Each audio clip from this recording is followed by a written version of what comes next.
Hello everyone, this is Plastic Craic here and it's time to count down my top 10 Transformers of 2023. We'll start with a quick disclaimer. This list is official and third-party Transformers figures. It's only figures that were released in 2023 that I've handled and experienced personally, and the list is subjective. You might have your own ideas or completely disagree with my list, and that is absolutely fine. I would love to hear what your lists are and what you think in the comments. Let's get to it. Number 10. Earthspark Bumblebee. Since the live action movies began, Bumblebee has arguably become the recognisable face of the Transformers brand, even more so than his boss. And as Transformers fans, we've never been short of options for the yellow guy, but Earthspark Bumblebee deserves to take his place among the best of them. He's just a fun toy. Screen accurate to the show, a lovely design which takes cues from Robots in Disguise 2015, a fun transformation with a great looking alt mode, and it's way more than the just a kid's toy that sometimes I feel Earthspark gets dismissed as. Number 9. Fans Toys Parkour.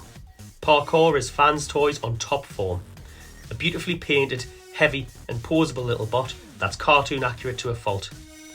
It shows up the issues with the Masterpiece Bumblebee V2 mould, although I think they look absolutely fantastic together.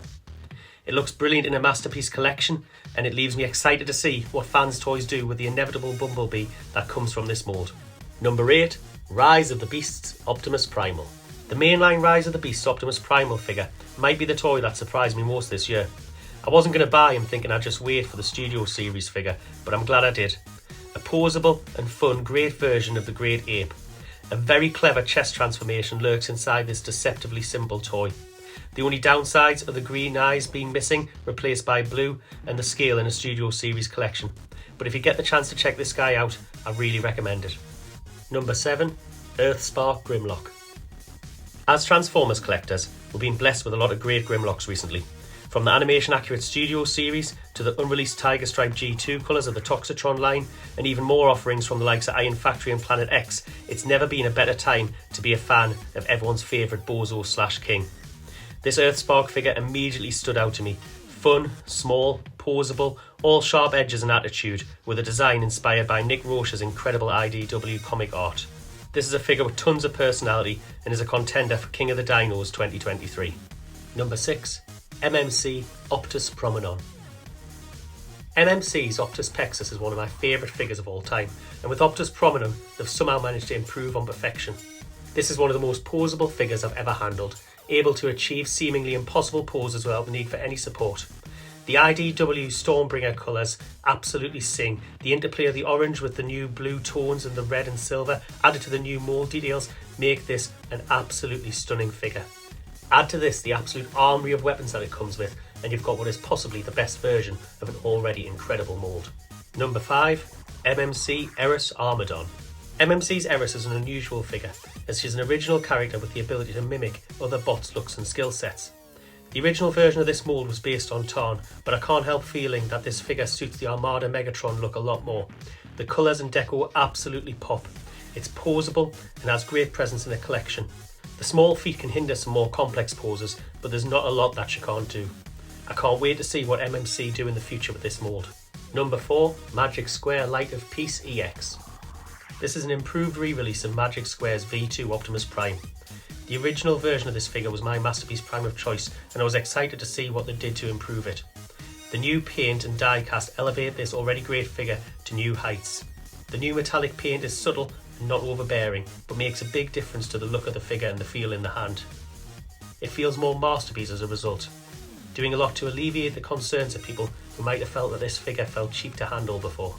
This is a poseable, fun, cartoon-accurate Optimus Prime, and whereas a lot of people prefer MP44, this is my personal choice for everyone's favourite space dad. Number 3. Legacy Tarn.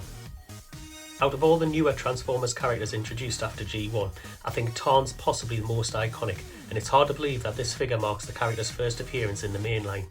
An incredible realisation of the IDW character, this sinister, imposing figure looks like the embodiment of evil. A poseable figure with no gaps and super clean all around, it's so excellent that I might need to consider going out and getting the bludgeon redeco. Number 2. Legacy Armada Optimus Prime.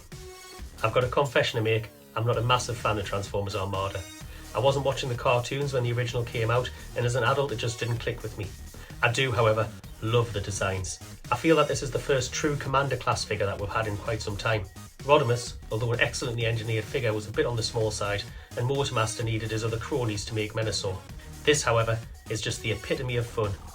A big toy which is fun to handle and easy to transform, full of chunky clicky ratchets. It feels more like a pure toy than the majority of mainline figures that we've got recently, and in some ways is a throwback to simpler times. Number 1, Masterpiece Dark Amber Leo Prime. Now I have to admit, I'm about as familiar with the character of Dark Amber Leo Prime as I am the concept of responsible spending, but as soon as I saw photos of this figure, I knew that I had to have it. The original Masterpiece Leo Convoy was already a great figure, but the new deco completely changes its look and feel. I've always been a sucker for an evil redeco, and this is possibly my favourite of all time. The minimalist teal and black colour scheme working with the silver is the embodiment of a less is more aesthetic. It can pull off some fantastic poses and is a lot of fun to photograph. It's an effortlessly beautiful figure, and my number 1 figure of the year. Well, there it is, the top 10 figures of 2023. 2023 has been a fantastic year for toys, and I can't wait to see what comes next. See you in 2024.